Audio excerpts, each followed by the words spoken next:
अस्सलाम वालेकुम। ये हमारे पास होम है नियॉन मॉडल है, तो इसे हम चेक करते हैं इसमें क्या प्रॉब्लम है, ये क्या फॉल्ट दे रहा है।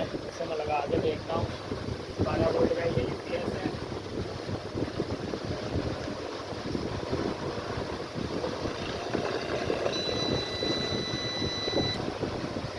विदाउट एरर ये बिल्कुल सही चल रहा है, आउटपुट इसकी बिल्कुल ओके है।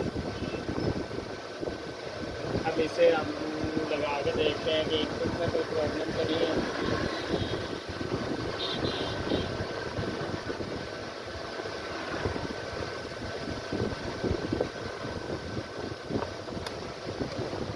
इनपुट भी इसकी सही है, तो इसमें मसला क्या है फिर ये अपने भी देखना है। क्या इसके कहीं ऐसा तो नहीं है कि चार्जिंग एम्पेयर नहीं आ रहे। फिर कस्टमर ने बताया यही है कि ये बैटरी को चार्ज नहीं कर रहा है, ये चार्जिंग शो तो करवा रहा है। अब इसे एम्पेयर मीटर की मदद से देखते हैं कि इसके एम्पेयर भी मुझे आ रहे हैं। इसके एम्पेयर नहीं आ रहे हैं कोई भी, 2 एम्पेयर है।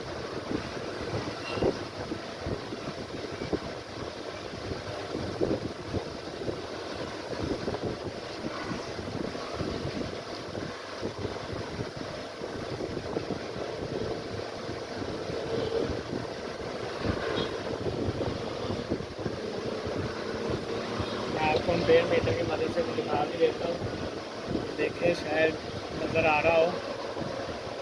ये 1.4 जो इसके पल्स आते हैं उसी के शो करवा रहा है सिर्फ उसी को।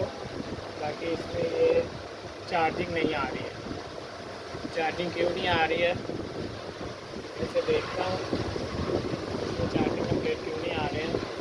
तो क्या करना है, सिंपली इसे इसी तरह खोल लेना है। यहाँ पे एक मुझे पीएफ है जो नज़र आ रहा है कि वो डैमेज हुआ है। यहाँ पे ये वाइड रजिस्टर के साथ ये पीएफ है, ये बिल्कुल टूट गया हुआ है ना ये। तो ये इसके पॉइंट जो आपस में अभी भी मिले हुए हैं। अब इस दोनों पॉइंटों को ना फ़िलहाल अलग-अलग कर देते हैं, और ये जो बाकी जो पीएफ लगा हुआ था इसे साफ़ कर दिया। पॉइंट इसके अलग-अलग कर देते हैं और आप देखते हैं कि क्या इसके एम्पेयर आते हैं या नहीं आते।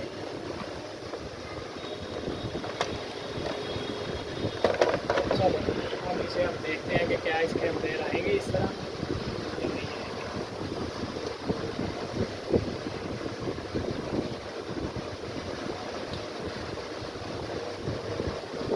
ये देखें जी, इसके ये 12 एम्पेयर अब चार्जिंग के आ चुके हैं। 9 एम्पेयर ये चार्जिंग करने लग चुका है।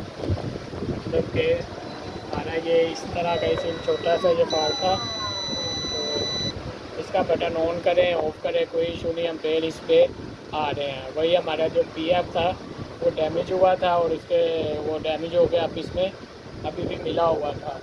तो उसे मैंने सिर्फ और सिर्फ सेपरेट किया है और हमारा यूपीएस जो है वो क्लियर हो गया है। चार्जिंग एम्पेयर भी आ गए हैं इसके, हाई वोल्टेज इशू भी नहीं है, ऐसा कोई भी इशू नहीं है। ये मैं इसकी चार्जिंग हटा देता हूँ।